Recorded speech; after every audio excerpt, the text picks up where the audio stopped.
morning, students. Today we discuss about some of the smallest topics or the issues. First we have to discuss as the cardiac disorders. आपकी book में ऐसा कुछ cardiac disorder करके अलग से नहीं दिया है, लेकिन कभी कभी आपको 4 मार्क के लिए 3 मार्क के लिए ऐसा कुछ पूछा जा सकता है, बोला जा सकता है, या 2 मार्क्स के लिए भी ऐसा कुछ क्वेश्चन अराइज किया जा सकता है कि one of the explanation on a cardiac disorder, किसी एक कार्डियक डिसऑर्डर पर एक्सप्लेनेशन दो, या otherwise explain the cardiac disorder as may be the CAD, here is CAD, or may be considered as the mild attack angina pectoris, या otherwise hypertension. तो मे भी इस तरीके से खुद वो आपको एक्सप्लेन करने के लिए खुद इनके कार्डियक डिसऑर्डर के नाम देगा, अदरवाइज एनीवन बोलेगा, तो उस समय हमें पता होनी चाहिए कि कौन सी कार्डियक डिसऑर्डर है। अब कार्डियक डिसऑर्डर का रियल मतलब क्या है?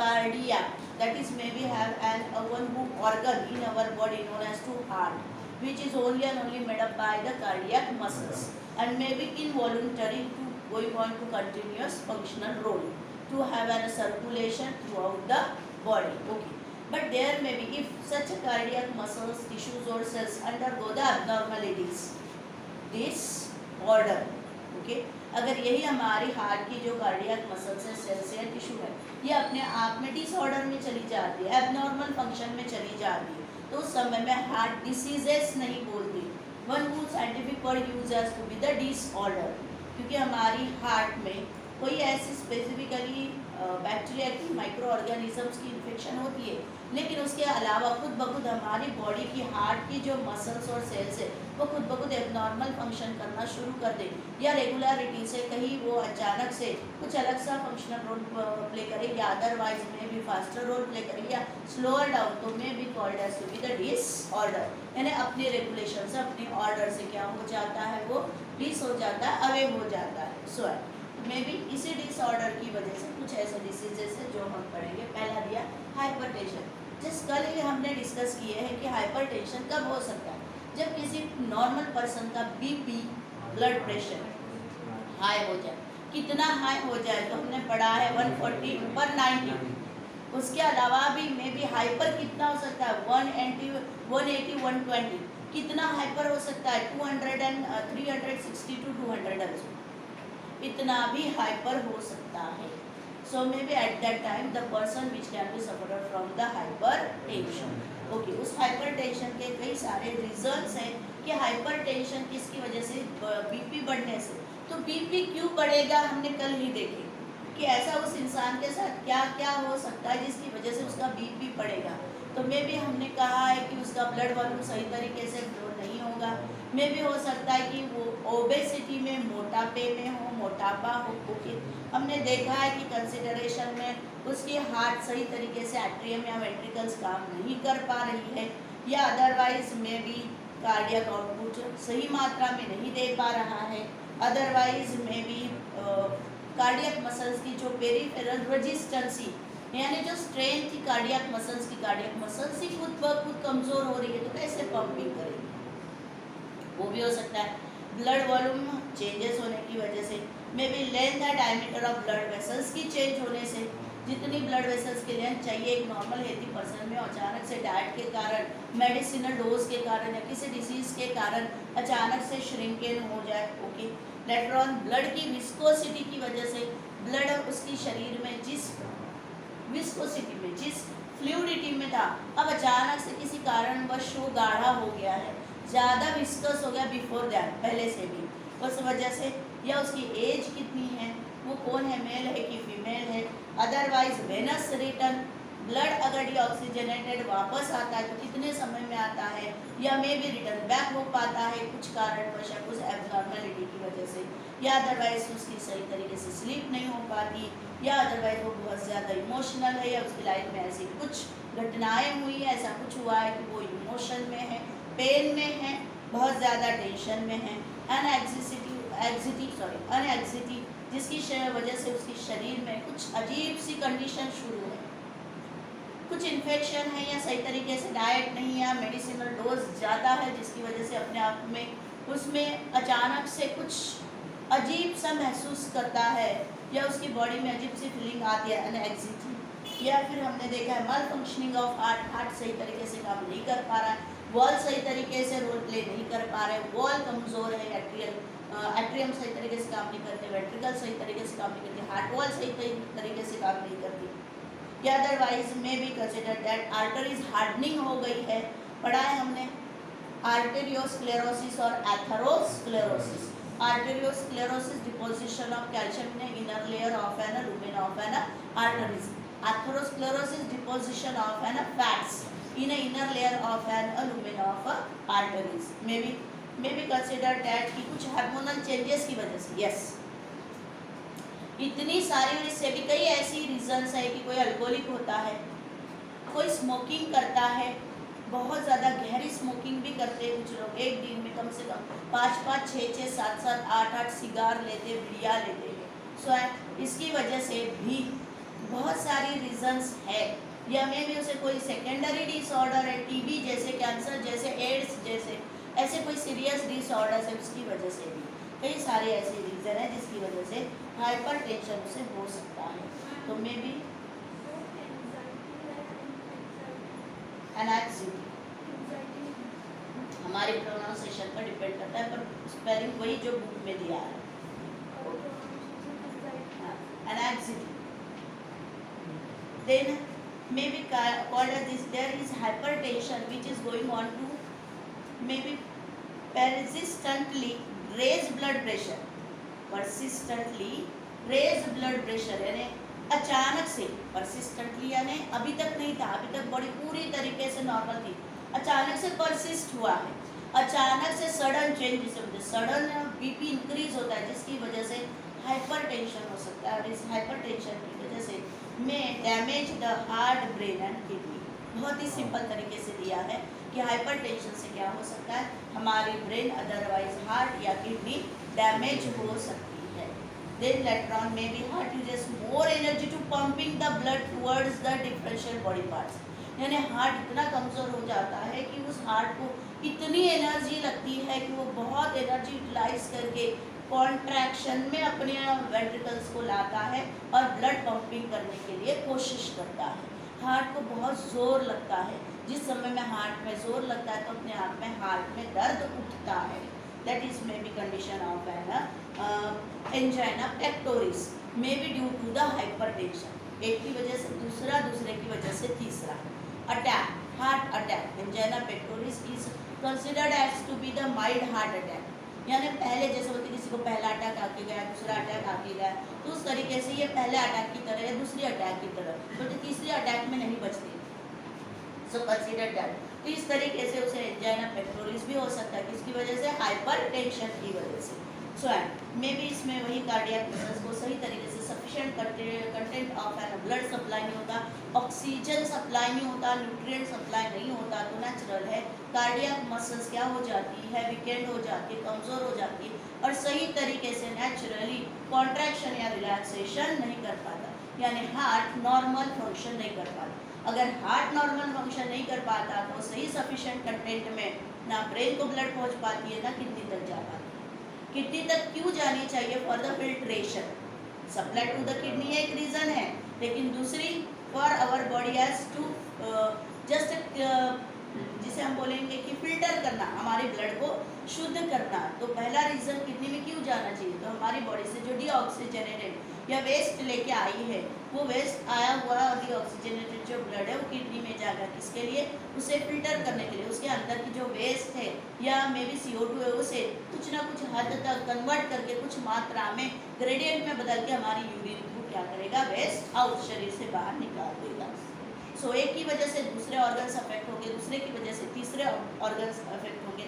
मे बी इस वजह से अगर हम बोलते हैं कि मायोकार्डियल इन्फ्रैक्शन कहा जाता है, किसी वजह से हार्ट की ईच एंड एवरी जो कार्डियक मसल्स है, सेल्स है, वो अपने आप में कमज़ोर हो जाती है, श्रिंकेन हो जाती है, धीरे से ऐसे बोल सकते इन्फ्रैक्शन। इन्फ्रैक्शन का मतलब है कि चारों जो है यानी both of the atrium and both of the ventricles doesn't to be play a simultaneous role at a time। दोनों एट्रियम एक समय में काम करते हैं 0.1 सेकंड में, दोनों वेंट्रिकल्स एक समय में काम करते हैं may be as the ventricular systole.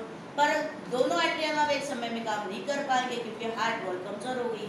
जहाँ हार्ट की वॉल में, जहाँ हार्ट की कार्डियक मसल्स में जान बची है, पावर बचा है, एटीपी रिक्रूट हो रही है, बन रही है, सिंथेसाइज हो रही है, वो पार्ट काम करेगा। जिसमें कम है वो पार्ट सही तरीके से काम नहीं करेगा, स्लो डाउन हो जाएगा। दोनों एट्रियम साइमल्टेनियस काम नहीं कर पाएंगे, दोनों वेंट्रिकल्स एक समय में काम नहीं कर पाएंगे। याद रहे जॉइंट डायस्टोल, चारों चेंबर्स एक समय में काम नहीं कर पाएंगे, चारों चेंबर्स एक समय में रिलैक्स नहीं हो पाएंगे। तो मैं भी इस तरीके से धीरे धीरे हार्ट की जो मसल्स है या कार्डियक सेल्स है वो धीरे से श्रिंक एंड क्योंकि उसे ना ऑक्सीजन मिलेगा, ना न्यूट्रिएंट मिलेगा, ना सफिशिएंट ब्लड सप्लाई मिलेगा, तो धीरे से श्रिंक एंड होकर उसे इनफ्रैक्शन यानी ऐसा बोलते कि पतली हो जाएगी हार्ट की वॉल, या अदरवाइज जिसे हम बोलेंगे कि धीरे धीरे फटने की चांसेस बढ़ जाएगी, वीकनेस बढ़ेगी हार्ट वॉल में। सॉरी मे बी कभी कभी ब्रेन हैमरेज भी हो सकता है अगर इसी तरीके से सही मात्रा में हार्ट काम नहीं कर पाया, sudden persistently blood pressure increase हो गया तो इतना प्रेशर से ब्लड पंप किया जाएगा कि हमारी जो ब्रैकियोसेफेलिक जो ब्रांच थी आर्टरी की वो इतने ज़ोरों से ब्लड को हमारे ब्रेन की तरफ भेजेगा कि हमारी ब्रेन की जो डेलिकेट आर्टरीज होती है उसमें टकरा गई, अचानक से उसमें प्रेशर बढ़ गया तो क्या होता है, वो आर्टरीज फट जाएगी और ब्रेन हैमरेज होगा, फट जाएगी। फटने के बाद ब्लड लूज आउट होकर हमारे ब्रेन टिश्यूज, न्यूरॉन्स आजू बाजू की सराउंडिंग टिश्यू पर अपना कवरिंग चढ़ाना शुरू कर देगा, फैल जाएगा और 2 to 10 मिनट्स में क्या होगा, वो क्लॉट होगा। यानी अपने साथ खुद को तो क्लॉट करेगा लेकिन अपने साथ हमारी उस ब्रेन की उस टिश्यू को भी क्या कर लेगा, जकड़ लेगा। यानी फंक्शनल उस पार्ट का फंक्शनल रोल ब्रेन का हमारा क्या हो जाएगा, स्टॉप हो जाएगा, स्लो डाउन हो जाएगा, अदरवाइज एबनॉर्मलिटी में चला जाएगा। That is called the brain haemorrhage. Okay, later on धीरे धीरे कहा जाता है कि इसी तरीके से इम्पेयर्ड फंक्शनल रोल भी शुरू हो जाते हैं, किडनी की भी साइमल्टेनियस किडनी की भी इम्पेयर्ड रोल शुरू हो जाती है, किडनी भी धीरे धीरे माल फंक्शन में चली जाती है, फेल्युअरिटी में चली जाती है, तो जिसे रीनल फेल्यूर भी कहते हैं, जिसे रीनल फेल्यूर भी कहते हैं। तो मैं भी इस तरीके से हाइपरटेंशन से किडनी फेल्युअरिटी भी होती है। फिर दिया है कोरोनरी आर्टरी डिसीज, शॉर्टली आपको कोरोनरी आर्टरी डिसीज नहीं देगा, give the short note on the CAD। What is CAD? Coronary artery disease. कहाँ होती है कोरोनरी आर्टरी, याद करो, हमने कहा था हार्ट अपनी सिस्टमिक एओर्टा से पूरी बॉडी को नरिश करता है, ब्लड सप्लाई करता है, ऑक्सीजनेटेड, राइट। हार्ट को कौन करता है, कोरोनरी आर्टरी। कौन करता है, कोरोनरी आर्टरी। अगर इसी हार्ट में विस्कोसिटी ऑफ ब्लड बढ़ जाए, यानी फैट्स ज़्यादा उस ब्लड में होंगे, या में भी कैल्शियम उस ब्लड में ज़्यादा होगी, या कुछ ऐसी ग्रेडियंट उसमें बढ़ जाएगी, वाटर की मात्रा अगर कम हो जाएगी तो अपने आप में प्लाज्मा कम हो जाएगी, तो विस्कोसिटी बढ़ेगी। और ऐसी जब ब्लड हमारी हार्ट कोई कोरोनरी आर्टरी से सप्लाई हो रही है तो इन्हीं कोरोनरी आर्टरीज में जो ब्लड बहने वाला है, फ्लो करने वाला है, वो उन आर्टरीज को, कोरोनरी आर्टरीज को नैरोवर कर देता है। कैसे कर देता है, कल देखिए हमने कि ब्लड के अंदर जो एक्सेस कंटेंट ऑफ कैल्शियम या एक्सेस कंटेंट ऑफ फैट्स है वो क्या करना शुरू कर देता है, अंदर ही अंदर लुमेन में, आर्टरीज के लुमेन में हिपिंग यानी अपना जमाना डिपोजिशन शुरू करता है, जिसकी वजह से कोरोनरी आर्टरी की लुमेन जितनी डायमीटर में, नॉर्मल डायमीटर में होती है, डायमीटर क्या हो जाती है, छोटी हो जाती है और ब्लड सप्लाई अपने आप इनसफिशिएंट, कम हो जाता है। तो may be cause to be the abnormality to supply the blood to the cardiac muscles और own heart wall. Such a disorder is called as to be the coronary artery disorder of the disease. Sure? Okay. Maybe. Then आगे दिया angina pectoris. अभी angina pectoris क्या है, जिसे हम लोग mild attack बोलते हैं। माइल्ड अटैक यानी जस्ट महसूस होके गया है, बस प्रीवियसली अटैक कैसे आता है उस तरीके से एक सिचुएशन बॉडी में आके कुछ देर में चली जाती है, लेकिन जाने के बाद भी बॉडी में उसके अफेक्ट्स छोड़ जाती है। यस, भलाई वो इंसान बच जाएगा। एंजाइना पेक्टोरिस नाम से उसमें कुछ माइल्ड अटैक होके गया है, हार्ट ने कुछ क्षण के लिए, कुछ सेकंड के लिए, कुछ मिनट के लिए एबनॉर्मेलिटी शोन की थी, डिसऑर्डर में चला गया था, लेकिन अब वो फिर से ऑर्डर में धीरे धीरे वापस आ रहा है। लेकिन उसके उस समय के लिए, उस सेकंड के लिए, उस मिनट के लिए जितने भी जो अफेक्शंस थी वो बॉडी में ऑलरेडी छोड़ गया, जिसकी वजह से बॉडी पर बहुत सारी में भी एबनॉर्मल अफेक्ट शोन होती है, दिखाई पड़ती है। सो में भी कहा जाता है it is caused as to be pain in a chest. Yes, वो पर्सन जो अचानक से फील करता है कि उसकी चेस्ट में यानी जस्ट इज इन हार्ट, जिसका ना हार्ट में बहुत दर्द उठता है अचानक से। हमने अभी अभी देखा है कि हाइपर टेंशन की वजह से या किसी कारणवश हमने कहा है कि हार्ट को पंप करने में जोर लगता है, वो बहुत ज़्यादा ताकत लगा के कॉन्ट्रैक्ट करके ब्लड को पंप करना चाहता है। तो नेचुरल है कि उसकी हार्ट वॉल इतनी कमज़ोर हो चुकी है कि उसे बहुत जोर लग रहा है, बहुत एनर्जी इस्तेमाल करके वो कॉन्ट्रैक्शन करना चाहता है, पंपिंग करना चाहता है। तो नेचुरल है कि अपने आप में उसमें इतनी प्रेशर से अगर वो कॉन्ट्रैक्शन करना चाहता है तो मसल्स पेन करेगी, और उस समय में अचानक से चेस्ट पेन होगा, या जिसे हम बोलेंगे कि पेन होगा। सो कंसिडर दैट इस तरीके से मे बी क्यों होगा, तो reduction of an supply of an oxygen to the cardiac muscles of heart wall, otherwise maybe supply of the nutrients insufficiently to the cardiac muscles और the cardiac cells. Cardiac cells या cardiac muscles को may be जो हमारे nutrients है, elements है जो necessary होते हैं उसके फंक्शनल रोल के लिए, वो सही तरीके से सप्लाई नहीं हो पाएंगे, ऑक्सीजन सप्लाई नहीं हो पाएंगी। तो नेचुरल है कि कार्डियक मसल्स अपने आप में कमज़ोर हो जाएगी। एक कारण उसके लिए ये है कि एथेरोस्क्लेरोसिस या आर्टेरियोस्क्लेरोसिस भी हो सकता है। जो कोरोनरी आर्टरीज या हार्ट मसल्स को जो आर्टरीज ब्लड सप्लाई कर रही है, अगर उन्हीं आर्टरीज में अचानक से जो नॉर्मल डायमीटर था, जो sufficient content of blood supply कर रहा था, अगर वही आर्टरीज की लूमें क्या हो गई है, छोटी हो गई है, तो ब्लड सप्लाई कैसी हो जाएगी, इनसफिशिएंट हो जाएगी, कम हो जाएगी। तो मे भी एक रीज़न कौन सा है बोलता है वो हाइपरटेंशन भी हो सकता है, insufficient supply of the oxygen और the nutrients through blood supply, insufficient blood supply. तीसरा एथेरोस्क्लेरोसिस भी हो सकता है। चौथा आर्टेरियोस्क्लेरोसिस भी हो सकता है। या मे भी अगर वो पर्सन बहुत ज़्यादा एक्सर्शन करता है, बहुत ज़्यादा काम करता है, या मे भी कंसिडरेशन में उसकी लाइफ में इतनी एक्सर्शन है, इतना लोड है, शरीर बहुत ज़्यादा खाने की डाइट के हिसाब से शरीर बहुत ज़्यादा काम करता है, उस वजह से भी हार्ट ऑलरेडी पहले से कमज़ोरी में है और ज़्यादा डे बाय डे काम होने की वजह से, एक्सर्शन होने की वजह से भी अचानक से अटैक या जैसे एंजाइना पेक्टोरिस कॉज हो सकता है।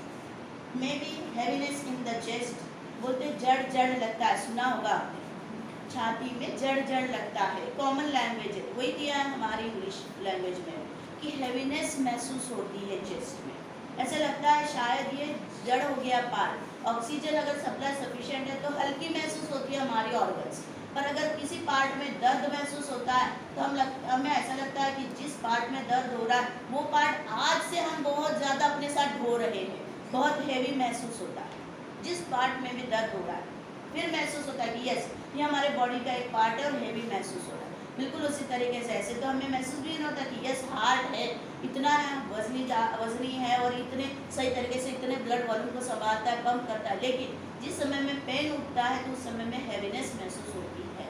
स्वर में भी यही पेन धीरे धीरे हार्ट से फैलता हुआ हमारी शोल्डर, लेफ्ट आर्म, क्योंकि ये हार्ट की कहाँ है, करीब होते हैं, और इनमें हमारे हार्ट के करीब वाली आर्टरीज होती है। नेक में फैल जाता है ये पेन, धीरे धीरे हमारी गालों की तरफ बढ़ता हो, हमारे लिप्स में, आपने सुना होगा किसी को अटैक आता है तो may be one side paralysis हो जाता है और मुंह वगैरह, माउथ वगैरह बात नहीं करते, ऐसे हो जाते, लिप्स कैसे हो जाते, हम देख नहीं पाते कि मतलब क्या हुआ है उन्हें। उंगलियां हाथ पैर की या मोस्टली लेफ्ट साइड की सबसे पहले में भी ऐसी आड़ी टेढ़ी हो जाती है, उन्हें सही तरीके से कोई चीज़ पकड़नी भी नहीं आती। तो may be because of that कि जो आर्टरीज है उन्हीं आर्टरीज में भारीपन आ जाता है, इनसफिशिएंट सप्लाई ऑफ ब्लड हो जाता है। यस, तो मे भी इस तरीके से लोअर जॉ में, ये हमारी यहाँ पर लोअर जॉ में पेन होता है, लेफ्ट आर्म, लेफ्ट शोल्डर, और मे भी इस तरीके से एक एक्सर्शन की वजह से भी ये पेन और बढ़ता है। अगर ऐसी कंडीशन में कोई इंसान फिर भी कुछ काम कर रहा है, उसे महसूस नहीं हुआ कि उसे अटैक आ गया, फिर भी अपनी कंटिन्यूस वर्क में जुड़ जाता है, तो फिर से ये पेन बढ़ना शुरू हो जाता है। But the supply does not meet the requirement, कहा जाता है कि अगर ये पर्सन ऐसी हालत में झटी वो रिलैक्स करे, कुछ घंटों के लिए आराम करे, ये फिर से अपनी पूर्ववत अवस्था में धीरे धीरे आना शुरू हो जाता है और इस पेन से वो रिलैक्स हो सकता है। एंजियोग्राफी। एंजियोग्राफी क्या है? एंजियोग्राम एक ऐसा मशीन है, स्क्रीन मशीन है, इलेक्ट्रॉनिकली फिटेड है। ईसीजी मशीन देखे हो आपने? बिल्कुल जस्ट लाइक दैट, उसी की तरह ईसीजी मशीन की तरह ही ये एंजियोग्राम होता है। ग्राम आपकी बुक में गलत दिया है, ईसीजी पढ़ेंगे तब मैंने यहाँ पर कुछ नोट किया है। ग्राफ का मतलब होता है ग्राफिक रिप्रेजेंटेशन ऑन स्क्रीन और ग्राम का मतलब होता है मशीन, डिवाइस। तो बिल्कुल उसी तरीके से यहाँ एंजियोग्राफी की जाती है। इसलिए अगर हमारी हार्ट एबनॉर्मेलिटी में है तो थ्रू द एंजियोग्राफी डिटेक्ट किया जा सकता है, डिटेक्ट किया जा सकता है। एट्रियम में प्रॉब्लम है, वेंट्रिकल्स में प्रॉब्लम है, सिस्टोल में प्रॉब्लम है, डायस्टोल में प्रॉब्लम है, या हार्ट वॉल कमजोर है, या सीएडी है, या हाइपरटेंशन हो रहा है, ब्लड वॉल्यूम की बीपी रेज है, क्यू रेज है, या अदरवाइज में भी जैसे हमने एंजाइना पेक्टोरिस वाली कंडीशन आके गई है, उसके इफेक्ट सिंबल छोड़ जाता है हार्ट। तो इस तरीके से एंजियोग्राफी से पता चल जाता है कि कहाँ पर प्रॉब्लम, किसकी वजह से, कौन सी आर्टरीज में। Angiology study of the blood vessels, तो उसी बेस पर, उसी ब्लड वेसल्स की बेस पर एंजियोग्राफी की जाती है। कौन सी आर्टरी कमजोर हो गई है, या आर्टेरियोस्क्लेरोसिस में या अथेरोस्क्लेरोसिस में, जिसकी वजह से इनसफिशिएंट ब्लड सप्लाई हार्ट को या बॉडी को हो रहा है। सो मे बी एंजियोग्राफी की जाती है। एंजियोग्राम नाम का एक डिवाइस होता है, बिल्कुल उसी तरीके से ईसीजी मशीन की तरह इलेक्ट्रॉनिकली एक टीवी लाइक डिवाइस होता है। स्क्रीन होती है, उस स्क्रीन पर उन एंजियोग्राफी कौन सी एंजियोज में, कौन सी आर्टरीज में कैसा ब्लॉकेज है, पूरा पूरा एक एक्सरे से एक इमेज बनाता है स्क्रीन पर और बताता है कि कहाँ पर ब्लड सप्लाई बस नारो या बूंद बूंद रह गया है या पूरी तरीके से क्लोज हो गया, जिसकी वजह से वो पर्सन टोटली में भी पैरालिसिस में चला गया। नेचुरल है, जिस पार्ट में ब्लड सप्लाई नहीं होगा पर ब्रेन सजग है, ब्रेन में ब्लड सप्लाई हो रहा है, हार्ट अच्छी तरीके से अच्छी कंडीशन में है, पर जिस पार्ट में ब्लड सप्लाई रुक गया है वो काय में चले जाते हैं, पैरालिसिस में चले जाते हैं। सो तो मे be x ray imaging of the cardiac blood vessels to locate the position of the blockages. Yes, इसे क्या कहेंगे हम? Blockages is called as to be the angiography. X ray से डिटेक्ट किया जाता है, पता कर लिया जाता है कि कौन सी ब्लड वेसल्स में ब्लॉकेजेस है, चोक है, प्लग लगा हुआ है, सो जिसकी वजह से इनसफिशिएंट सप्लाई ऑफ ब्लड हो रहा है।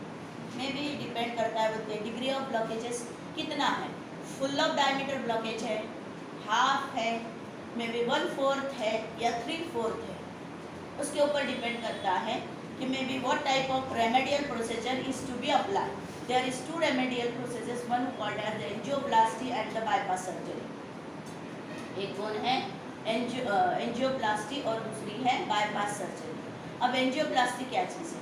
एंजियोप्लास्टी में स्प्रिंग की तरह होता है, स्टेंट बोलते हैं। क्या बोलते हैं? स्टेंट बोलते हैं।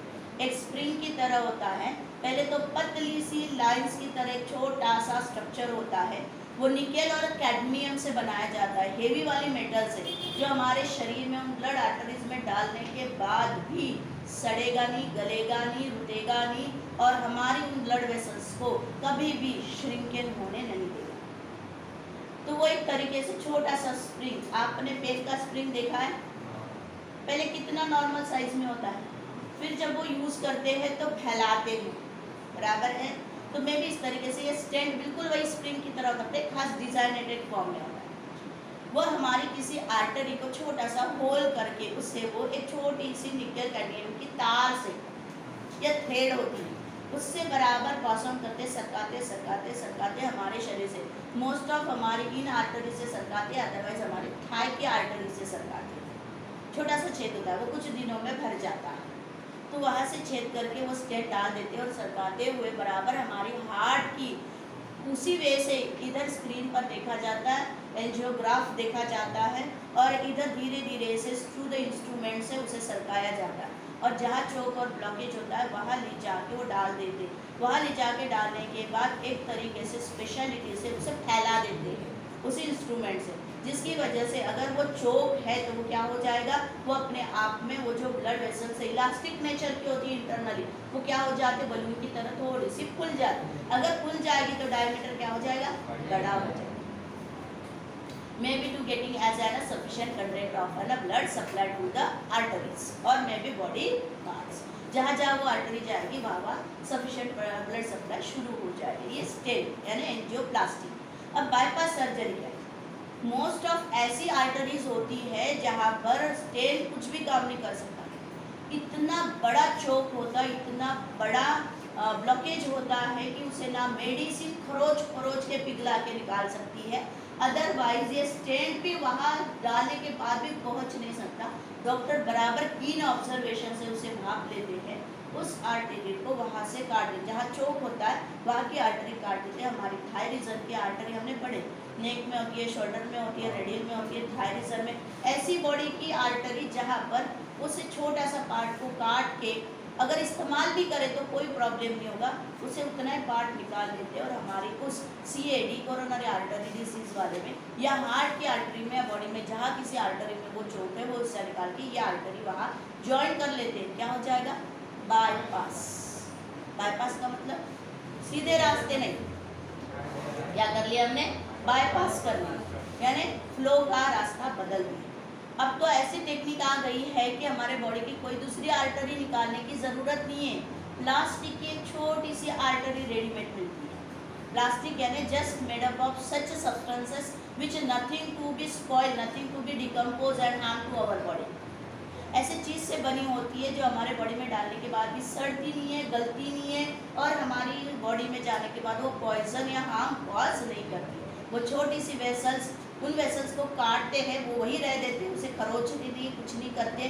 अगर हल्का सा भी डैमेज पड़ गया हमारी बॉडी में तो क्या हो जाएगा, दूसरी टिश्यूज कील होगी, डैमेज होगी, तो हल्का सा कट दे के वहाँ पे वो जॉइंट करके इसको यही रहने देते चौक वाली, और ऐसे बाईपास करके ला के ऐसे जोड़ देते कंसिडर। पर ये बाईपास बहुत रिस्की होता है, कुछ लोगों को इसका पेन सहन होता है, कुछ को नहीं होता है। उम्र के हिसाब से देखा जाता है कि एंजियोप्लास्टी करनी चाहिए, कंडीशन देखी जाती है कि एंजियोप्लास्टी करनी चाहिए या बाईपास करना चाहिए।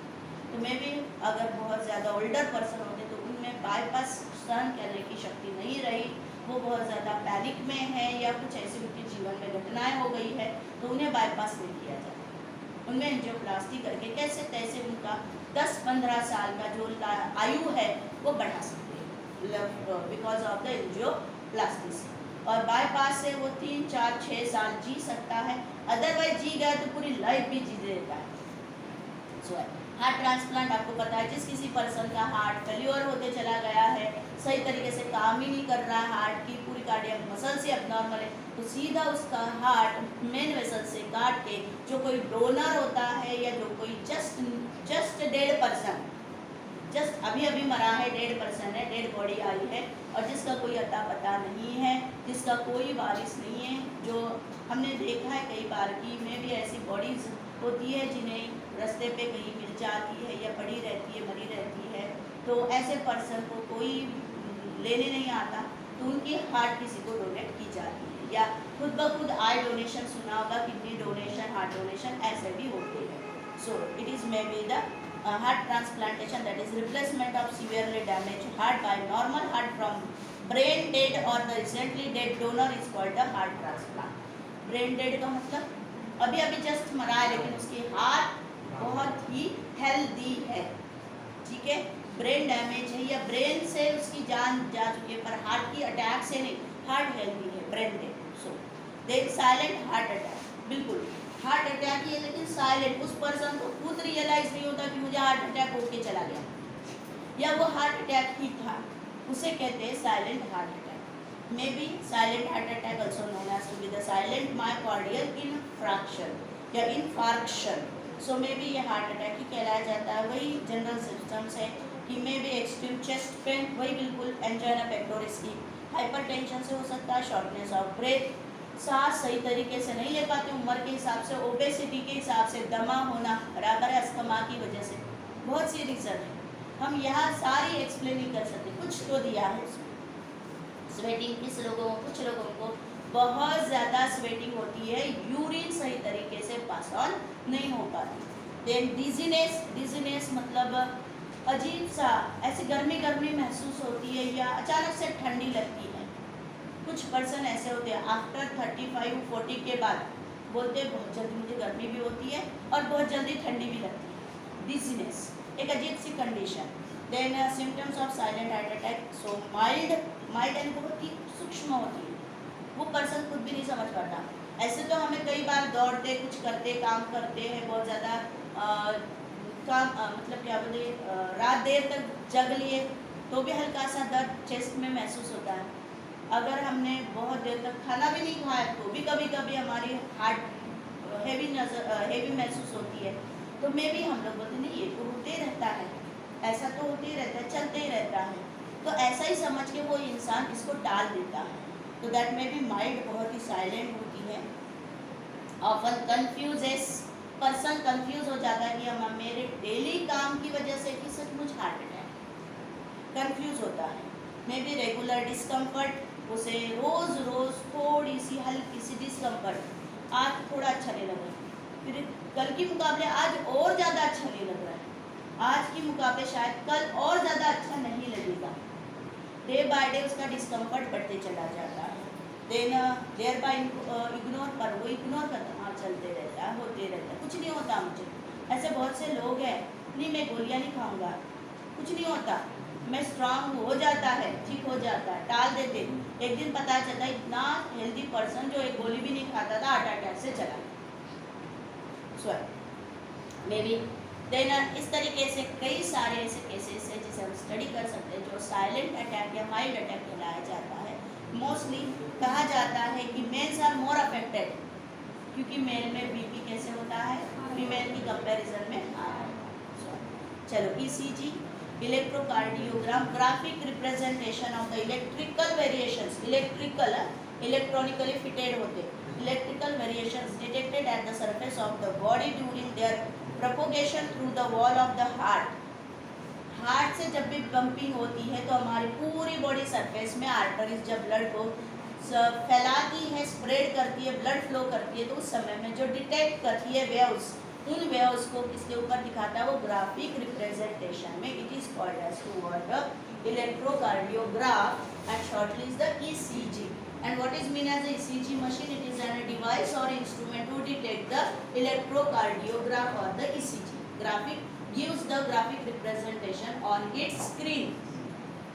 ये ऐसा एक डिवाइस है, मशीन है जो अपनी स्क्रीन पर क्या देता है, मे बी ग्राफिक रिप्रेजेंटेशन देता है। ओके, अब ग्राफिक रिप्रेजेंटेशन कैसे देता है, क्या देता है, बहुत सी सिंपल सी, आप यहाँ पढ़ते रहना, मैं एक आइडिया देती हूँ। देखो यहाँ पर ये टाइम दिया है मैंने, तो मे भी कंसीडरेशन में पी वेव इस तरीके से शॉर्टली निकलती है। देखो मे भी कहा जाता है, मैंने दो की डिफरेंस में दिया है, ओके टाइमिंग, राइट, क्योंकि हमने कहा एक हार्ट बीट कितने समय में कंप्लीट होती है, 0.8, और एक हार्ट बीट में कितनी इवेंट्स होती है, 3 इवेंट्स, कौन सी, एट्रियल सिस्टोल, वेंट्रिकुलर सिस्टोल और joint diastole. Okay, atrial systole कितने समय में होता है, 0.1 में होता है। 0.1 में तो 0 से स्टार्ट करता है, तो उठने में ही उसे कुछ समय, प्रेशर क्रिएट करने में समय लगता है, पंपिंग के समय, पंपिंग में पोर इनटू द वेंट्रिकल्स में, जब वो दोनों एट्रिकल्स एक तरफ से डीऑक्सीजनेटेड और दूसरी तरफ से ऑक्सीजनेटेड ब्लड जब पोर करता है वेंट्रिकल्स में, तो प्रेशर क्रिएट करने में समय लगता है। ऐसे नोट प्रेशर क्रिएट कर रहा होता है, इम्पल्सेस, अब ये एक तरीके से प्रेशर क्रिएट हो जाता है और झट से वो क्या कर देता है, पोर कर देता है। तो पोर करते समय में ये अपने आप में कॉन्ट्रैक्शन में ही रह जाता है, स्लो कॉन्ट्रैक्शन में होता है, धीरे से उसकी हलचल शुरू हो जाती है, रिलैक्स नहीं हो पाता। तो ये कंप्लीट होता है, बोलते 0.1 में तो हो ही जाता है कॉन्ट्रैक्शन, पर धीरे से रिलैक्सेशन की तरफ जब बढ़ता है तो नियरली 0.2 तक, जैसे 0.2 तक पहुंचता है तो 0.2 से, यानी ये जो समय है 0.1 से लेके तो 0.3 तक कौन कॉज होता है, QRS वेव। कौन है ये QRS वेव, वेंट्रिकुलर सिस्टम। हमने कहा कि कितने समय में होता है, 0.3। अगर एट्रियल सिस्टम कितने होता है, किसमें होता है, 0.1 में प्लस 0.3 आ गया 0.4। फिर इसके बाद फिर से प्रेशर क्रिएट होता है और चारों यानी दो एट्रियम और दो वेंट्रिकल्स क्या होना शुरू हो जाते हैं, relax. Joint diastole, joint diastole कितने समय में होता है, 0.4। तो चलो यहाँ से 0.4 से शुरू हो जाता है, धीरे धीरे 0.7 तक अच्छी खासी वेव्स में ट्रफ वेव यानी ट्रफ वेव इसमें उठ जाता है और 0.8 तक ये रिलैक्स हो जाता है, स्वाइट टुवर्ड्स द 0.9 की तरफ, 0.9 की तरफ। अब 0.9 की तरफ जाएगा तो फिर से वहाँ से क्या शुरू हो जाएगा, पी वेव। इस तरीके से कैसा, ये कंटिन्यूस सीरीज में कौन सी 3 वेव उठनी चाहिए ईसीजी में नॉर्मली 1 हार्ट बीट को शो करने के लिए। कौन, P wave, QRS complex and may be QRS wave also T wave consider होगी। अब ये कैसे करते हैं, थोड़ा सा आइडिया दिया है उसने कि हमारी चेस्ट में 2-4 नोड लगा देते, 6 नोड वगैरह या 4 नोड हमारी चेस्ट में और 2 शोल्डर पर लगाते, कुछ ब्रेन में लगाते, मत्थे पर लगाते हैं या थाई रीजन पर लगाते, जहाँ जहाँ हमारी सुपरफिशियल आर्टरीज होती है वहाँ वो इलेक्ट्रोड नोड लगाते। इलेक्ट्रोड की चपटी सी चक्की होती है, आपने देखा होगा, व्हाइट कलर की बैंडेज से लपेटी होती है, तो उसमें छोटे छोटे पतले पतले वायर होते हैं इलेक्ट्रोड्स। तो मे भी उस वायर से वो इलेक्ट्रोड यानी चिप होती है कैडमियम निकेल की, वो हमारी इन वेव्स को क्या करती है, अपने अंदर डिटेक्ट कर लेती है। वायर से वो इलेक्ट्रॉनिक वेरिएशंस मशीन में भेजती है। जैसे मशीन में भेजती है तो हमारी क्या शुरू हो जाती है, P wave, QRS wave and T wave in 0.8 second completed as to be the 1 heart beat, completed as 1 heart beat. एक हार्ट बीट, दूसरी हार्ट बीट, तीसरी हार्ट बीट, इस तरीके से वेव बार बार पिक्चर में देखते हैं टू करता है। और अगर हमें दिखाना है पर्सन मर गया तो एक सिंबल देता है, हमें अंडरस्टूड की एक सिंबल देता है कि अगर वो जीवित है तो उसकी नेचुरल हार्ट बीट चल रही है, अगर वो चले गया है तो फिर स्लो डाउन हो जाता है, स्लिप हो जाता है। सो कंसीडर में देन इसका फायदा क्या है ईसीजी का। पहला डायग्नोस, ये हमेशा पूछा जाएगा, applications of the ECG, significance of the ECG, हमेशा diagnose the normality in conducting pathway. Yes, heart सही तरीके से कंडक्ट कर रहा है, हार्ट सही तरीके से ब्लड सप्लाई कर रहा है, पहली बेनिफिट। दूसरी, एनलार्जमेंट ऑफ हार्ट चेम्बर्स, क्या हमारे हार्ट में स्वेलिंग यानी सूजन तो नहीं है, वो भाग सकते हैं। तीसरा, डैमेज टू कार्डियक मसल्स, क्या हमारे हार्ट वॉल की कार्डियक मसल्स डैमेज तो नहीं हुई है, डैमेज होगी तो सही बताएगा, पी वेव सही नहीं चलेगी या QRS कॉम्प्लेक्स वेव सही नहीं होगी, टाइमिंग बदल जाएगा, जितनी ऊंचाई तक उठनी चाहिए ग्राफिक रिप्रेजेंटेशन में उतना नहीं उठेगा। May be consider that reduce blood supply to cardiac muscles, या ये बताएगा कि हमारी कार्डियक मसल्स को यानी हार्ट को ही ब्लड सप्लाई सही तरीके से नहीं हो रहा है। कॉजेज ऑफ चेस्ट पेन, अगर चेस्ट में दर्द की मोस्टली डॉक्टर सजेस्ट करते हैं, बोलता है मेरी छाती में बहुत दर्द उठता है, तो डॉक्टर बोलते हैं पहले ईसीजी निकालिए। सो उसी की वजह से रीजन यही है कि चेस्ट पेन की कारण पता चल जाती है। फिजिकल में भी बोला जाता है कि एक तरीके से फिजिकल एक्सर्शन अगर कुछ हो रहा है तो जिसकी वजह से हार्ट में कुछ डिफेक्ट आए तो उसे भी हम इन वेव्स के रिप्रेजेंटेशन से डिटेक्ट कर सकते हैं, भाप सकते हैं। सो इस तरीके से अगर वेव की पैटर्न में भी अगर चेंज आ जाए मतलब उसकी हार्ट कोई तो कार्डियक डिसऑर्डर में है, शायद वो हाइपरटेंशन, शायद वो इंजाइना पेक्टोरिस, शायद वो सीवियर। ओके, सो या mild chest pain. Last one है lymphatic system. What is mean by the lymph? Lymph is just like a fluid, is just like a fluid of a blood. Blood की तरह ही वो एक lymph fluid है, but it is not to be reddish in color. It is straw color, slightly whitish or maybe the creamish in color, or it is without the RBCs, without the platelets, and maybe as without the larger particles of the proteins. बाकी सब होता है उसमें। lymph कौन है? एक fluid है, किसकी तरह है? ब्लड की ही तरह है, लेकिन कैसा है? स्ट्रॉ कलर में है, वाइटिश कलर में, बट रेड कलर में नहीं है। क्यों रेड कलर में नहीं है? क्योंकि आरबीसीज नहीं है, डब्ल्यूबीसीज है, आरबीसीज नहीं है, प्लेटलेट्स नहीं है, उसमें लार्जर मॉलिक्यूल्स ऑफ प्रोटीन्स नहीं है, पर कार्बोहाइड्रेट्स है, फैट्स है, मिनरल्स है।